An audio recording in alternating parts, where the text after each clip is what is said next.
വാർത്താ നേരത്തിലേക്ക് എല്ലാ പ്രേക്ഷകർക്കും സ്വാഗതം. ജനങ്ങൾ നേരിടുന്ന പ്രശ്നങ്ങളും പ്രതിസന്ധികളും പ്രേക്ഷകരിലേക്ക് എത്തിക്കാനും അതിന് പരിഹാരം നിർദ്ദേശിക്കാനുമുള്ള വാർത്താ നേരമാണ് ഇത്. ജനങ്ങളുടെ പ്രശ്നങ്ങളിൽ 24-ന് കഴിയാവുന്നതിന്റെ പരമാവധി വാർത്താ ഇടപെടൽ ഉണ്ടാകുമെന്ന പതിവുറപ്പോടെ ആരംഭിക്കാം. പൊതുജനം കഴുതയല്ല സാർ.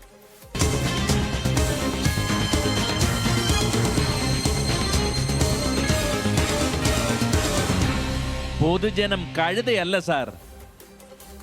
ഒരു പ്രധാനപ്പെട്ട റിപ്പോർട്ടിൽ നമുക്ക് ആദ്യം കിടക്കാം. മുതലപ്പൊഴി എന്ന് ഗൂഗിളിൽ തിരഞ്ഞാൽ ഒന്നിനു പിറകെ ഒന്നായി ഈ വള്ളം മറിഞ്ഞുള്ള അപകടങ്ങളുടെ വാർത്തകൾ നിരനിരയായി തന്നെ നമുക്ക് കാണാൻ കഴിയുന്നുണ്ട്. അത്രമാത്രം അപകടങ്ങളാണ് ദിവസേന എന്നോണം മുതലപ്പൊഴിയിൽ ഉണ്ടാകുന്നത്. കഴിഞ്ഞ ഒരാഴ്ചക്കിടെ മാത്രം 7 അപകടങ്ങളാണ് അവിടെ ഉണ്ടായത്. വർഷങ്ങളായി ഇവിടുത്തുകാരുടെ ദുരിതമാണ് ഇതെങ്കിലും ഇപ്പോൾ ഈ മണ്ണ് മൂടി പൊഴി അടഞ്ഞതിന് പിന്നാലെയാണ് സ്ഥിതി ഇത്രയധികം രൂക്ഷമായത്. മുതലപ്പൊഴിയെ അന്നാട്ടുകാർ മരണപ്പൊഴി എന്നുകൂടിയാണ് വിളിക്കുന്നത്. ജീവിതത്തിന്റെ രണ്ടറ്റം കൂട്ടിമുട്ടിക്കാൻ കടലിലേക്ക് ഇറങ്ങുന്ന മനുഷ്യർ തിരിച്ചു വരുമെന്ന് ഒരു ഉറപ്പും ലഭിക്കാത്ത ഇടമായി മുതലപ്പൊഴി മാറിയിട്ട് വർഷങ്ങളായി. മുതലപ്പൊഴിയിൽ വള്ളം മറിഞ്ഞ അപകടം എന്നത് ഇപ്പോൾ ഒരു വാർത്ത പോലുമല്ലാതായി. എല്ലാ ദിവസവും സംഭവിക്കുന്ന അപകടം കണ്ട് നിസ്സഹായരായി നോക്കി നിൽക്കാനേ അവിടത്തുകാർക്ക് കഴിയുന്നുള്ളൂ. പൂന്ത്ര സ്വദേശി ആന്റണിയുടെ ഉടമസ്ഥതയിലുള്ള വള്ളമാണ് ഇന്ന് മറിഞ്ഞത്. ശക്തമായ തിരയിൽപ്പെട്ടാണ് വള്ളം മറിഞ്ഞത്. വള്ളത്തിലുണ്ടായിരുന്ന 2 പേരെ രക്ഷപ്പെടുത്തി. 5 തെങ്ങ് സ്വദേശി ഔസേപ്പിന്റെ ഉടമസ്ഥതയിലുള്ള വള്ളമാണ് ഇന്നലെ മറിഞ്ഞത്. വള്ളത്തിലുണ്ടായിരുന്നത് 5 പേർ. എല്ലാവരെയും രക്ഷപ്പെടുത്തി.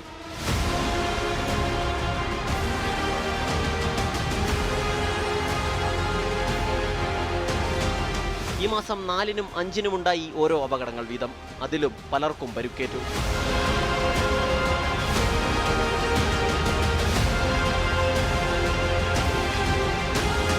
വർഷങ്ങളായി മുതലപ്പൊഴിക്കാരുടെ ദുരവസ്ഥയാണിത്. അതിനിടയിലാണ് ഇരുട്ടടി പോലെ പൊഴി മണൽ മൂടിയത്.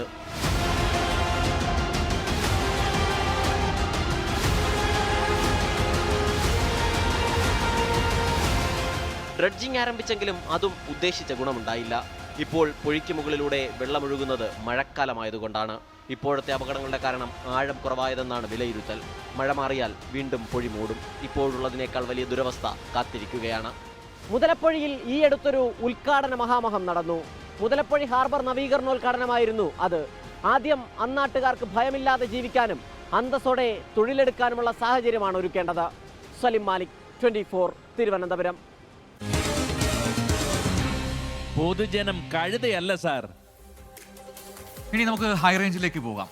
ഈ പാറ പൊട്ടിക്കലും ഖനനവും ഒക്കെ ഇടുക്കി ജില്ലയിൽ ഒരു നിത്യസംഭവമായി മാറിക്കഴിഞ്ഞിട്ടുണ്ട്. എന്നാൽ ഒരു പഞ്ചായത്തിലെ മൈനിങ് ലൈസൻസ് ഉപയോഗിച്ച് മറ്റൊരു പഞ്ചായത്തിൽ മൈനിങ് നടത്തുന്നത് കുറ്റകരമാണ്. ഇടുക്കി ഇടവെട്ടി പഞ്ചായത്തിലെ ലൈസൻസ് ഉപയോഗിച്ച് ആലക്കോട് പഞ്ചായത്തിൽ അനധികൃതമായി ഖനനം നടക്കുന്നു എന്നാണ് ഇപ്പോൾ ഉയർന്നിരിക്കുന്ന പരാതി. തദ്ദേശ സ്ഥാപനത്തിന്റെ സ്റ്റോപ്പ് മെമ്മോയും അവഗണിച്ചാണ് ഈ ഖനനം എന്നുകൂടി മനസ്സിലാകുന്നു. പ്രദേശവാസികൾ പരാതികൾ നൽകിയിട്ടും ജില്ലാ ഭരണകൂടം ഇതുവരെയും ഇടപെട്ടില്ല എന്ന ആരോപണവും ശക്തമാണ്.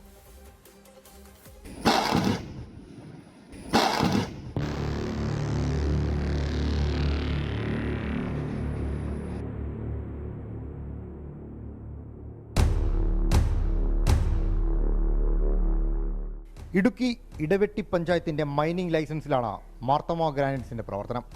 കാലങ്ങളായി പാറ പൊട്ടിച്ച് പ്രവർത്തിക്കുന്ന സ്ഥാപനം അതിരുകൾ കടന്ന അപ്പുറത്തെ പഞ്ചായത്തിലെത്തി എന്നാണ് പരാതി. പാറ പൊട്ടിക്കുമ്പോൾ ഉണ്ടാകുന്ന പ്രശ്നം ചില്ലറയല്ല. പ്രദേശത്തെ വീടുകളെല്ലാം ഏകദേശം തകർന്ന നിലയിലാണ്. വലിയ വലിയ വാഹനങ്ങൾ ഓടി കുടിവെള്ള പൈപ്പും പൊട്ടിത്തുടങ്ങി. ഘോരമായ ശബ്ദം പലർക്കും പ്രശ്നങ്ങളുണ്ടാക്കുന്നുണ്ട്. പിന്നാലെ ശ്വാസം മുട്ടും മറ്റു രോഗങ്ങളും. ഗതികെട്ടാണ് ആലക്കോട് പഞ്ചായത്തിൽ പരാതി എത്തിക്കുന്നത്. ആലക്കോട് പഞ്ചായത്തിൻ്റെ 1-ാം വാർഡ് മെമ്പർ പറയുന്നത് പരിധി വിട്ട പ്രവർത്തനം അവിടെ നടക്കുന്നുണ്ട് എന്നാണ്. ഞാൻ താമസിച്ചിരുന്ന പ്രദേശമാണ് അതേ കാണുന്നത്. 2 പാറയുടെയും കൂടെ ഇടയ്ക്ക് വരുന്ന സ്ഥലത്താണ് എൻ്റെ വീടിരുന്നത്. ആലക്കോട് ഗ്രാമപഞ്ചായത്തിൻ്റെ 47-ാം നമ്പർ വീടാണ്. ഇപ്പോഴും അസസ്മെൻറ്റിൽ ആ നമ്പർ തന്നെയുണ്ട്. ഇവിടെ ഇത്രയും ഭാഗത്ത് ഒരു 50ഓളം വീടുകളുണ്ടായിരുന്നു. ബാക്കി വീടുകളെല്ലാം വിറ്റുപോയി. ഇപ്പോൾ ഒരു 8 വീടുണ്ട്. ഈ പാറമട ഇങ്ങനെ പ്രവർത്തിക്കുന്നതുകൊണ്ട് ഈ വീടുകൾക്ക് ഭീഷണിയാണ്. ഇവരുടെ വീടുകളെല്ലാം മിണ്ടിരിക്കുന്നു. ഓട് താന്നു പോയി. മഴ പെയ്യുമ്പോൾ വെള്ളം മുഴുവനും അവരുടെ വീടിനകത്താണ്. അപ്പം ഇവർക്ക് നീതി കിട്ടണം എന്നുള്ളതാണ് എൻ്റെ ആശം. ആലക്കോട് ഇടവെട്ടി പഞ്ചായത്തുകളുടെ സംയുക്ത പരിശോധനയിൽ അതിർത്തി കടന്നാണ് നിലവിലെ പ്രവർത്തനമെന്ന് ബോധ്യപ്പെട്ടു. അത് ആലക്കോട് പഞ്ചായത്ത് പ്രസിഡന്റ് സാക്ഷ്യപ്പെടുത്തുന്നുമുണ്ട്. പഞ്ചായത്തിന്റെ പരാതിക്ക് പിന്നാലെ ഭീഷണി എത്തിയെന്നും പ്രസിഡന്റ്. ഇത് പഞ്ചായത്തിൽ ഇവിടെ താമസിക്കുന്ന ആൾക്കാർ ഇവിടെ പാറ പൊട്ടിക്കുന്നു എന്ന് പറഞ്ഞ് പഞ്ചായത്തിൽ പരാതി തന്നതിൻ്റെ അടിസ്ഥാനത്തിലാണ് സ്റ്റാഫ് ഉൾപ്പെടെ ഇവിടെ വന്നപ്പോൾ കഴിഞ്ഞപ്പോൾ അതിലൊരു നിങ്ങൾക്കിവിടെ എന്നാ അധികാരം, അതായത് മാർട്ടിൻ എന്ന് പറയുന്നൊരു മാനേജറായിരുന്നു അന്നേരം ഞങ്ങളോട് വളരെ ധിക്കാരപരമായി പെരുമാറുകയും സെക്രട്ടറിക്ക് ID കാർഡുണ്ടോ, സെക്രട്ടറി ആരാ, നിങ്ങളാരാ ഇവിടെ വരാമെന്ന് ചോദിച്ചാൽ ഞങ്ങൾ വളരെ രൂക്ഷമായിട്ട് പറയുകയുണ്ടായി. വീണ്ടും പരാതിയുടെ അടിസ്ഥാനത്തിൽ ഞങ്ങൾ സംയുക്ത പരിശോധന നടത്താൻ വേണ്ടി ഇടപെട്ട് സെക്രട്ടറിയെ ഞങ്ങളെ വിളിച്ചു വരുത്തി ഇത് കാണിച്ചു കൊടുത്തു. പരാതികൾക്ക് പരിഹാരം ഉണ്ടായില്ല എന്ന് മാത്രമല്ല, പാറ പൊട്ടിക്കൽ തുടരുകയും ചെയ്തു. പിന്നാലെ ബുദ്ധിമുട്ടിലായത് നാട്ടുകാരാണ്. വീടുകൾ തകർന്നു, കുടിവെള്ളം മുട്ടി, രോഗപീഠകൾ വേറെയും. അവിടെ ഭിത്തിയൊക്കെ പൊട്ടി, ഷീറ്റൊക്കെ ഊർന്ന്, ഓടൊക്കെ ഊർന്ന് ഭയങ്കര ഒരവസ്ഥയിലായിരിക്കണത്. പിന്നെ മഴവെള്ള സംഭരണി ഉണ്ടായിരുന്നു, അതിന് പൊട്ടൽ വന്നു. പിന്നെ ജപ്പാൻ കുടിവെള്ള പദ്ധതിയുടെ പൈപ്പ് കണക്ഷൻ ഉണ്ടായിരുന്നു, അത് വണ്ടിയൊക്കെ കയറി അതും നാശമാക്കി. ഇവിടെ കുടിവെള്ളം കിട്ടാൻ വളരെ ബുദ്ധിമുട്ടാണ്. ഈ ടിപ്പർ ഓടി ഈ സൈഡിൽ കൂടെയുള്ള വീട്ടിലേക്ക് എടുക്കുന്ന കണക്ഷൻ ഈ വണ്ടി പോകുന്നത് മൂലം റോഡ് ഇടിഞ്ഞ് താന്നിട്ട് ആ കണക്ഷൻ വിട്ട് കിടക്കുകയാണ്. അപ്പോൾ അങ്ങനെയുള്ള സാഹചര്യത്തിൽ ഞങ്ങൾക്കിവിടെ ജീവിക്കാൻ വളരെ ബുദ്ധിമുട്ടാണ്. ഇവിടെ നിന്ന് വരുന്ന പൊടി ശ്വസിച്ചിട്ട് ഡോക്ടർമാർ പറയുന്നത് നിങ്ങൾ അവിടെ നിന്ന് മാറി താമസിക്കാം, നമുക്ക് മാറി താമസിക്കാൻ വേറെ നിവൃത്തിയില്ല, വഴിയില്ല. ഇതാണ് ഞങ്ങളുടെ അവസ്ഥ. എത്രയും പെട്ടെന്ന് ഞങ്ങളുടെ ഈ കാര്യങ്ങൾ പരിഹരിക്കുക. ഇടവെട്ടി പഞ്ചായത്തിന്റെ പരിധിക്കപ്പുറത്ത് പാറ പൊട്ടിക്കാൻ പാടില്ല എന്നാണ് ഉത്തരവ്. ഈ ഉത്തരവ് ക്വാറി ഉടമകൾക്ക് കൈമാറിയതുമാണ്. ആലക്കോട് പഞ്ചായത്തിന്റെ സ്റ്റോപ്പ് മെമ്മോയും നിലനിൽക്കുന്നുണ്ട്. പഞ്ചായത്തിനും കളക്ടർക്കും സർക്കാരിനും മറ്റധികാരികൾക്ക് മുന്നിലും പരാതികൾ എത്തിയിട്ടുമുണ്ട്. പക്ഷേ നാളിതുവരെയായി ഒന്നിനും ഒരു നീക്കുപോക്കും ഉണ്ടായിട്ടില്ല. ദുരിതക്കയത്തിൽ ആലക്കോടുകാർ ഇപ്പോഴും കഴിയുന്നു. ഓരോ ഫയലും ഓരോ ജീവിതമാണ് എന്ന് ഈ നാട്ടിലെ മന്ത്രിമാർ തന്നെ ഇടയ്ക്കിടയ്ക്ക് പറയാറുണ്ട്. പക്ഷേ ഇങ്ങനെ ജീവൻ്റെ വിലയുള്ള പരാതികൾ ആ ഫയലിൽ തന്നെ കിടന്ന് ആരാരും പരിഹരിക്കപ്പെടാതെ മരിച്ചു പോവുകയാണ് എന്നുള്ളതാണ് മറ്റൊരു സത്യം. ലാൽകൃഷ്ണൻ, 24, തൊടുപുഴ. പൊതുജനം കഴുതയല്ല സാർ. പല മേഖലകളിൽ നിന്നുള്ള പലതരം വിഷയങ്ങളാണ് നമ്മൾ പ്രേക്ഷകരിലേക്ക് എത്തിക്കുന്നത്. കേരളത്തിലെ മദ്രസ അധ്യാപകർ നേരിടുന്ന ഒരു പ്രതിസന്ധിയിലേക്കാണ് നമ്മൾ ഇനി കടക്കുന്നത്. തുച്ഛമായ വേതനത്തിന് മാനേജ്മെന്റുകൾക്ക് കീഴിൽ ജോലി ചെയ്തു പോരുന്ന ഇവർ ഇന്ന് കടുത്ത ബുദ്ധിമുട്ടുകളിലൂടെ കടന്നു പോവുകയാണ്. മാസങ്ങളായി നിർത്തിവച്ചിരിക്കുന്ന പെൻഷൻ വിതരണം പുനഃസ്ഥാപിക്കുക തുടങ്ങി നിരവധി ആവശ്യങ്ങൾ ഇവർക്ക് സർക്കാരിന് മുന്നിൽ പറയാനുമുണ്ട്. വർഷങ്ങളായി തുച്ഛമായ ശമ്പളത്തിന് ജോലി ചെയ്യുന്നവരാണ് സംസ്ഥാനത്തെ മദ്രസ അധ്യാപകർ. അവർക്ക് അർഹമായി ലഭിക്കേണ്ട ആനുകൂല്യങ്ങൾ പലതും ഇപ്പോൾ പാതി വഴിയിലാണ്. മദ്രസ അധ്യാപകർ വിവിധ ആനുകൂല്യങ്ങൾക്കായി സമർപ്പിച്ചിട്ടുള്ള അപേക്ഷകൾ ഇപ്പോഴും പരിഗണിക്കപ്പെടാതെ കിടക്കുകയാണ്. പെൻഷൻ വിതരണം നിലച്ചിട്ടും മാസങ്ങളായി. ഇപ്പോൾ അതാത് മാനേജ്മെന്റുകളുടെ പരിഗണനയിലാണ് പല അധ്യാപകരും മുന്നോട്ട് പോകുന്നത്. സർക്കാരിൻ്റെ ക്ഷേമനിധിയിൽ നിന്ന് വർഷങ്ങളായി ക്ഷേമനിധി ഇപ്പോൾ ഒരു മരവിച്ച അവസ്ഥയിലാണുള്ളത്. 2023 ഇതിന് പ്രധാനപ്പെട്ട ഒരു സഹായം എന്ന് പറയുന്നത് വിവാഹ സഹായമാണ്. ഈ വിവാഹ സഹായം 2023 അപേക്ഷ ക്ഷണിച്ചിട്ട് അന്ന് വരെ കൊടുത്തത് ഇപ്പോഴും പെൻഡിങ്ങിലാണ്. ഇതുവരെ ഒരു സഹായം കിട്ടിയിട്ടില്ല. കേരള മദ്രസ അധ്യാപക ക്ഷേമനിധി ബോർഡിൽ അംഗത്വമെടുത്ത കേരളത്തിലെ ഉസ്താദുമാരുടെ കൂട്ടായ്മയായ കേരള മദ്രസ ടീച്ചേഴ്സ് യൂണിയനിൽ തന്നെ 28,000-ഓളം അംഗങ്ങളുണ്ട്. തങ്ങൾക്ക് നിയമപരമായി ലഭിക്കേണ്ട പല ആനുകൂല്യങ്ങളും ഉറപ്പുവരുത്താനാകുന്നില്ലെന്ന പരാതിയാണ് സംഘടന ഉയർത്തുന്നത്. കൊല്ലത്തിൽ പ്രാവശ്യം 1,200 രൂപ ഓരോ അധ്യാപകനടക്കാം. അങ്ങനെ 60 വയസ്സാകുമ്പോൾ പെൻഷൻ കൊടുക്കണം. അത് 1,500 മുതൽച്ചിട്ട് അങ്ങനെ പോവും. ആ പെൻഷൻ കിട്ടാത്തൊരു ഘട്ടം വന്നപ്പോഴാണ് ഞങ്ങൾ ഇങ്ങനെ കൂട്ടായ്മ ആലോചിക്കുന്നത്, കിട്ടാൻ എന്ത് മാർഗമുണ്ട്. അങ്ങനെയാണ് ഈ കൂട്ടായ്മ സംഘടിച്ച് കേരളത്തിലെ 14 ജില്ലയിലും ആളുകളെ സംഘടിപ്പിച്ചിട്ടുള്ള ഒരു സംഘടന ഉണ്ടാക്കി KMTU, കേരള മദ്രസ ടീച്ചേഴ്സ് യൂണിയൻ എന്നെല്ലാം പ്രവർത്തിക്കുന്നത്. തങ്ങൾക്ക് അർഹതപ്പെടാത്തതൊന്നും വേണ്ട, അർഹമായ പരിഗണനയും അവകാശങ്ങളും നേടിത്തരണം എന്ന ആവശ്യം മാത്രമാണ് കേരളത്തിലെ മദ്രസ അധ്യാപകർക്ക് ഉള്ളത്. നിഖിൽ പ്രമേഷ്, 24, കോഴിക്കോട്. പൊതുജനം കഴുതയല്ല സാർ. ഈ വിഷയം അത് മാധ്യമങ്ങൾക്ക് മുന്നിൽ പറയുക മാത്രമല്ല ഇവർ ചെയ്തിരിക്കുന്നത്. ആനുകൂല്യങ്ങൾക്കായി മദ്രസ അധ്യാപകർ നിരവധി അപേക്ഷകൾ അധികൃതർക്ക് മുന്നിൽ നൽകിയെങ്കിലും ഇതുവരെയും അതിൽ ഒരു നടപടിയും ഉണ്ടായിട്ടില്ല എന്നതാണ് യാഥാർത്ഥ്യം. ചില പ്രതികരണങ്ങളിലേക്കാണ്. ഞങ്ങൾ മുഅല്ലിമീങ്ങൾ വളരെ തുച്ഛമായ ശമ്പളത്തിന് ജോലി ചെയ്യുന്ന ആൾക്കാരാണ്. 5,000, 4,000, 5,000, 6,000 ഇത്രയൊക്കെ ശമ്പളമുള്ളൂ. അപ്പോൾ ഇവിടെ ഈ മുഅല്ലിമീങ്ങൾ തന്നെ പെട്ടെന്ന് പിരിച്ചുവിടുക, സ്ഥിരമായ ജോലി കൊടുക്കുന്നില്ല. ആരെങ്കിലും എന്തെങ്കിലും പറഞ്ഞാൽ തെളിവൊന്നുമില്ലാതെ പറഞ്ഞാൽ ഓല പിരിച്ചുവിടുക, അങ്ങനത്തെ പ്രശ്നങ്ങൾ വരുന്നുണ്ട്. ഏകദേശം 5 ലക്ഷത്തോളം വരുന്ന അധ്യാപകന്മാരെ ബാധിക്കുന്ന ഒരു പ്രശ്നമാണിത്. കേരളത്തിൽ ഇങ്ങനെ വർഷം അറബി കോളേജുകളിൽ നിന്ന് ഡിഗ്രി എടുത്ത് വന്ന ഉസ്താദന്മാർ ധാരാളമുണ്ട്. കാരണം മറ്റു മതസംഘടനകൾ നിങ്ങൾക്കറിയാലോ, കേരളത്തിൽ തന്നെ ഒരുപാട് സംഘടനകളുള്ളൊരു പ്രസ്ഥാനമാണ് നമ്മുടെ കേരള സ്റ്റേറ്റ്. അവർക്കെല്ലാം മദർസകളുണ്ട്. ഏറ്റവും വലിയ പ്രസ്ഥാനമാണ് നമ്മുടെ സമസ്ത കേരള ഇസ്ലാമത വിദ്യാഭ്യാസ ബോർഡ്. നമ്മളെ ജിഫ്രി തങ്ങൾ നേതൃത്വം കൊടുക്കുന്ന സംസ്ഥ. ഏകദേശം 11,000-ഓളം മദർസ ഇപ്പോൾ നിലവിൽ രജിസ്റ്റർ ചെയ്ത് വന്നു. അത് ഇവിടെ വല്ലാതെ പ്രത്യക്ഷത്തിൽ കൊണ്ടുവരാൻ കൂടുതൽ ആളുകളും മെനക്കെട്ടില്ല എന്നുള്ളതാണ് മനസ്സിലാകുന്നത്. അത് ഗവൺമെൻറ്റിൻ്റെയും മറ്റ് ബന്ധപ്പെട്ടവരുടെയും ശ്രദ്ധയിൽപ്പെടേണ്ടത് തന്നെയാണ്, പരിഹരിക്കേണ്ടതുമാണ്.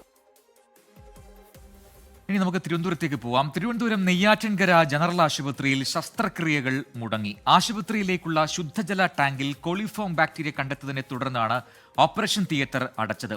പുതിയ പരിശോധനാ റിപ്പോർട്ട് വന്നാൽ മാത്രമേ ശസ്ത്രക്രിയ പുനരാരംഭിക്കാൻ കഴിയൂ എന്നാണ് ആശുപത്രി അധികൃതർ പറയുന്നത്.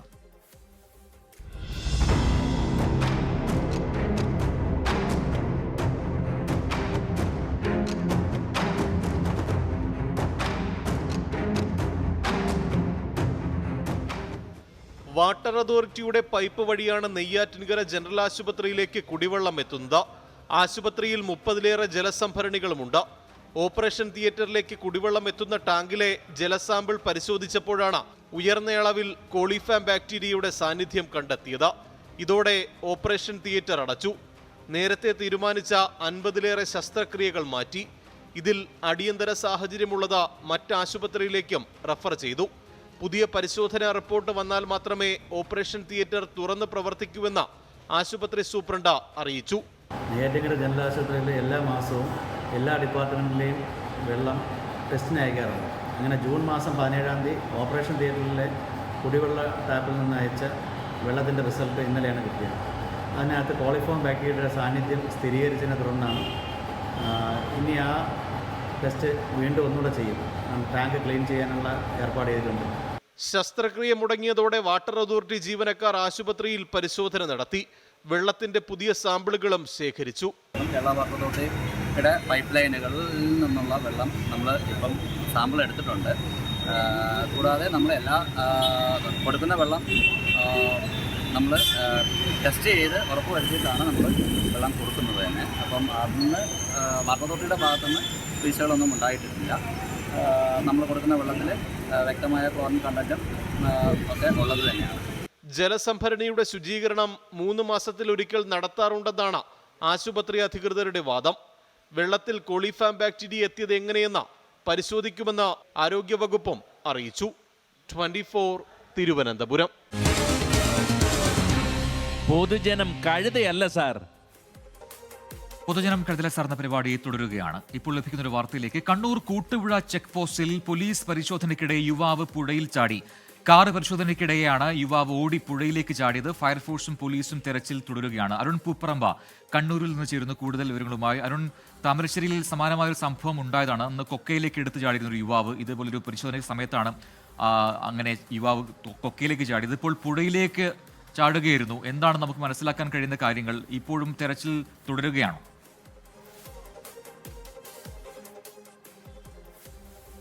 പ്രജിനി, യുവാവ് കാറിൽ ബംഗളൂരുവിൽ നിന്ന് തലശ്ശേരിയിലേക്ക് പോവുകയായിരുന്നു എന്നതാണ് നമുക്കിപ്പോൾ പോലീസിൽ നിന്ന് ലഭിക്കുന്ന വിവരം.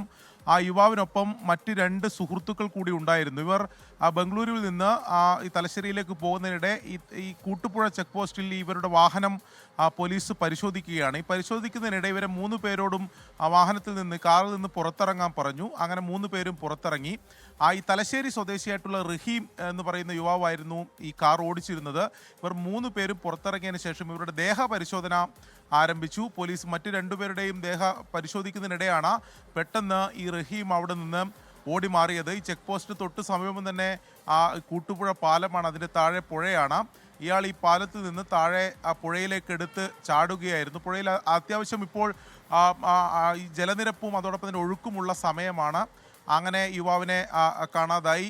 പോലീസും അതോടൊപ്പം തന്നെ ഇരിട്ടിയിൽ നിന്നുള്ള ഫയർഫോഴ്സ് സംഘവും പെട്ടെന്ന് അവിടെ എത്തുകയും തെരച്ചിൽ നടപടികളൊക്കെ തുടങ്ങുകയും ചെയ്തിട്ടുണ്ട്. പക്ഷേ ഇതുവരെ യുവാവിനെ കണ്ടെത്താൻ സാധിച്ചിട്ടില്ല. വാഹനത്തിൽ നിന്നും മറ്റ് എന്തെങ്കിലും ലഹരി മരുന്നോ മറ്റും കണ്ടെത്താൻ സാധിച്ചിട്ടില്ല. പക്ഷേ ഇപ്പോൾ പോലീസ് സംശയിക്കുന്നത് ഇയാളുടെ പക്കൽ ഇയാൾ എവിടെയെങ്കിലും ദേഹത്ത് എവിടെയെങ്കിലും ഒളിപ്പിച്ചിരിയിൽ ലഹരി മരുന്നോ മറ്റെന്തെങ്കിലും ഉണ്ടാവാനുള്ള സാധ്യത ഉണ്ട് എന്ന കാര്യമാണ് ഇപ്പോൾ പോലീസ് തന്നെ സംശയിക്കുന്നത്. മറ്റ് ഈ കാറിലുണ്ടായിരുന്ന മറ്റു 2 സുഹൃത്തുക്കളെ പോലീസ് കസ്റ്റഡിയിലെടുത്തിട്ടുണ്ട്. ഈ പുഴയിലേക്ക് ചാടിയ യുവാവിനായി തെരച്ചിൽ ഇപ്പോഴും തുടരുകയാണ്. അരുൺ പൂപ്പറമ്പയാണ് കണ്ണൂരിൽ നിന്ന് വിശദാംശങ്ങൾ നൽകിയത്. പത്തനംതിട്ട കലഞ്ഞൂർ നിവാസികളെ ഭീതിയിലാഴ്ത്തി വന്യജീവി ശല്യം രൂക്ഷമാണ്. കലഞ്ഞൂർ പാക്കണ്ടത്ത് പുലികളിറങ്ങി. 3 പുലികളുടെ ദൃശ്യങ്ങളാണ് CCTVയിൽ കണ്ടെത്തിയത്. സ്ഥലത്ത് വനംവകുപ്പ് കൂട് സ്ഥാപിച്ചിട്ടുണ്ട്. പുലിയെ ഉടൻ പിടികൂടണമെന്ന ആവശ്യമാണ് നാട്ടുകാർ ഉയർത്തുന്നത്. സംഭവ സ്ഥലത്ത് നിന്നും AV ജയശങ്കർ തയ്യാറാക്കിയ റിപ്പോർട്ട് കാണാം ഇനി. കലഞ്ഞൂർ ഇഞ്ചപ്പാറ എന്ന് പറയുന്ന സ്ഥലത്താണ്. ഇവിടെ എനിക്ക് പിന്നിൽ പുലിയെ പിടിക്കുന്നതിനും വനം വകുപ്പ് കഴിഞ്ഞ ദിവസം ഒരു കൂട് സ്ഥാപിച്ചിട്ടുണ്ട്. പുലി ഏതെങ്കിലും ഘട്ടത്തിൽ ഇങ്ങോട്ട് എത്തിയാൽ ആടിനുൾപ്പെടെ ക്രമീകരിച്ചുകൊണ്ട് തീറ്റ തേടി എത്തുന്ന ഘട്ടത്തിൽ പിടികൂടാനാണ് നിലവിൽ വനം വകുപ്പ് ലക്ഷ്യമിടുന്നത്. അതിനുവേണ്ടിയുള്ള അത്തരത്തിലുള്ള ക്രമീകരണങ്ങളാണ് നിലവിൽ ഈ കൂടിന് സമീപത്തായി ഒരുക്കിയിരിക്കുന്നത്. കഴിഞ്ഞ ദിവസങ്ങളിൽ ഈ കൂട് സ്ഥാപിച്ച ഈ സ്ഥലത്ത് പുലി അതിൻ്റെ കുഞ്ഞുങ്ങളുമായി എത്തി കോഴികൾ ഉൾപ്പെടെ പിടിക്കുന്നതിൻ്റെ ദൃശ്യങ്ങൾ, അതിൻ്റെ CCTV ദൃശ്യങ്ങൾ ഉൾപ്പെടെ പുറത്തു വന്നിരുന്നു. ഈ അടുത്താണ് ഇത്തരത്തിൽ പുലിയുടെ കൂടി ഒരു ഭീഷണി ഈ മേഖലയിലെ ജനങ്ങൾക്ക് നേരിടേണ്ടി വന്നത്. നാട്ടുകാർ ഉൾപ്പെടെയുള്ള ആളുകൾ ഈ വനംവകുപ്പ് കൂടി സ്ഥാപിച്ചെങ്കിലും വലിയ ആശങ്ക അവരെ സംബന്ധിച്ചുണ്ട്. ചേച്ചി, കഴിഞ്ഞ ദിവസം രാത്രിയാണ് ഇങ്ങനെ പുലി കുട്ടിയായിട്ടൊക്കെ വരുന്ന ദൃശ്യങ്ങളൊക്കെ നമ്മൾ CCTV പരിശോധിച്ചപ്പോൾ കണ്ടത്. വലിയ ഭീതിയില്ലേ? പിന്നെ വലിയ ഭീതിയാണ്. രാത്രിയും പകലും ഒക്കെ ഇറങ്ങാൻ വളരെ പേടിയാണ്. ഇപ്പം നമുക്ക് ആകെ 3 പുലിയെ ഇവിടുന്ന് പിടിച്ചിട്ടുണ്ട്. ഇപ്പം ഇത് 4ാമത്തെ പുലിയാണ്. പിന്നാണിപ്പോൾ കുഞ്ഞുങ്ങളും കൂടെ ഉണ്ടെന്ന് പറഞ്ഞപ്പോൾ എല്ലാവർക്കും വളരെ പേടിയാണ്. നമ്മൾ കുട്ടികളൊക്കെ ആയിട്ട് താമസിക്കുന്നില്ലയോ, പിള്ളേരൊക്കെ എന്തെങ്കിലും മുറ്റത്തിറങ്ങിയെന്ന് കളിക്കുകയൊക്കെ എടുക്കുന്നത് എപ്പോഴാണ് ഇത് വരുന്നത് നമുക്കറിയത്തില്ല. ഒരു വർഷത്തിന് 3 പുലികളെ ഇവിടെ നിന്ന് പിടിച്ചിട്ടുണ്ട്. പിന്നെ ഇതിപ്പം സ്ഥിരമായിട്ട് ഒരു വർഷം കൊണ്ട് വരുന്നുണ്ട്. ഈ പുലിയും കടുവയും ഒക്കെ തന്നെയാണ് ഇപ്പോൾ നാട്ടിലുള്ളത്. ആനയും പുലിയും കടുവ ഒക്കെയാണ് നമുക്ക് ജീവിക്കേണ്ട മനുഷ്യൻ. ആന ഇവിടെ ഇല്ല, പുലി കടുവയും ഒക്കെ ഉണ്ട്. മനുഷ്യന് ശല്യമുള്ള സാധനത്തിന് വെടിച്ച് കളഞ്ഞേക്കണം. എന്തായാലും വനംവകുപ്പ് കൂടി സ്ഥാപിച്ചിട്ടുണ്ട്. ആ കൂടിൽ പുലി വീഴുമെന്നൊരു പ്രതീക്ഷയിലാണ് വനംവകുപ്പ് ഉദ്യോഗസ്ഥരുള്ളത്. ജനങ്ങൾക്ക് ആശങ്കയുണ്ട്, ആശങ്ക അകറ്റേണ്ടതുണ്ട്. ആശങ്ക അകലണമെങ്കിൽ ഈ പുലിക്കുഞ്ഞുങ്ങളെയും ഉടൻ തന്നെ പിടികൂടേണ്ടതുണ്ട്. അത് ഉടൻ തന്നെ ഈ കൂട്ടിൽ അകപ്പെടുമെന്ന പ്രതീക്ഷയിലാണ് ഈ നാട്ടുകാരുള്ളത്. ക്യാമറമാൻ സഞ്ജയ് ഇക്ബാലിനൊപ്പം AV ജയശങ്കർ, 24 പത്തനംതിട്ട. ഇതോടെ പൊതുജനം കഴുതലസാർ എന്ന പരിപാടിയുടെ ഇന്നത്തെ അധ്യായം പൂർത്തിയാവുകയാണ്. കൂടുതൽ ജനകീയ വിഷയങ്ങളുമായി നാളെ ഇതേ സമയം. ഇനി 24 റൗണ്ടപ്പുമായി പ്രവിത ലക്ഷ്മി ചേരും പ്രേക്ഷകർക്കൊപ്പം.